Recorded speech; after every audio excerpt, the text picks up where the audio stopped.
কুমিল্লা সদরের সীমান্ত এলাকায় অভিযান চালিয়ে বিপুল পরিমাণ মদ, ফেন্সিডিল, মোবাইল ডিসপ্লে, শাড়ি ও থ্রি পিস সহ প্রায় কোটি টাকার অবৈধ ভারতীয় পণ্য জব্দ করেছে বর্ডার গার্ড বাংলাদেশ বিজিবি। শুক্রবার ৩ অক্টোবর সকালে বিষয়টি নিশ্চিত করে কুমিল্লা ১০ বিজিবি ব্যাটালিয়নের অধিনায়ক লেফটেন্যান্ট কর্নেল মীর আলী এজাজ জানান, ভোর ৪টের দিকে গোপন সংবাদের ভিত্তিতে গোলাবাড়ি সীমান্ত ফাঁড়ি এলাকায় অভিযান চালানো হয়। অভিযানকালে গোমতী নদীর পাশ দিয়ে চোরাচালানকৃত মাদক ও অন্যান্য পণ্য বহনের সময় সেগুলো জব্দ করা হয়।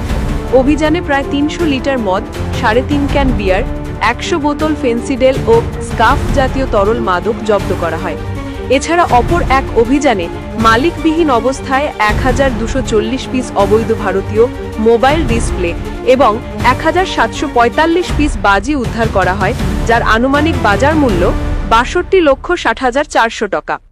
একই সীমান্ত ফাঁড়ির কটক বাজার পোস্টের বিশেষ টহল দল গঙ্গানুর এলাকায় অভিযান চালিয়ে ৪৩৩ পিস ভারতীয় শাড়ি ও ৫৭ পিস থ্রি পিস জব্দ করে, যার আনুমানিক বাজার মূল্য ২৮,৮৩,০০০ টাকা।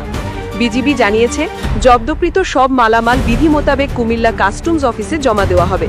বিজিবি অধিনায়ক আরও জানান, সীমান্ত এলাকায় মাদক ও চোরাচালান প্রতিরোধে বিজিবি সর্বদা তৎপর রয়েছে এবং এই ধরনের অভিযান নিয়মিতভাবে পরিচালিত হচ্ছে। মাদক ও চোরাচালান রোধে আমরা পূর্বের যে কোনো সময়ের তুলনায় এখন অনেক বেশি তৎপর রয়েছি। আপনারা জানেন, আসলে এই তৎপরতার অংশ হিসেবেই এটা আমরা ধরতে সক্ষম হয়েছি। যেহেতু আমাদের এই পূজা কেন্দ্রিক একটি মাদক ও চোরাচালান বৃদ্ধি পাওয়ার একটা সম্ভাবনা ছিল, সেই প্রেক্ষিতেই আমরা আমাদের মাদক ও চোরাচালান রোধে আমরা আমাদের তৎপরতা বৃদ্ধি করেছিলাম।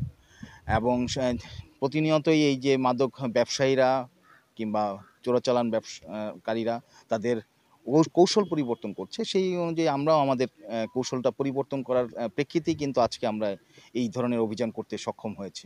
সো আমাদের এই তৎপরতা অব্যাহত রয়েছে এবং ভবিষ্যতে অব্যাহত থাকবে।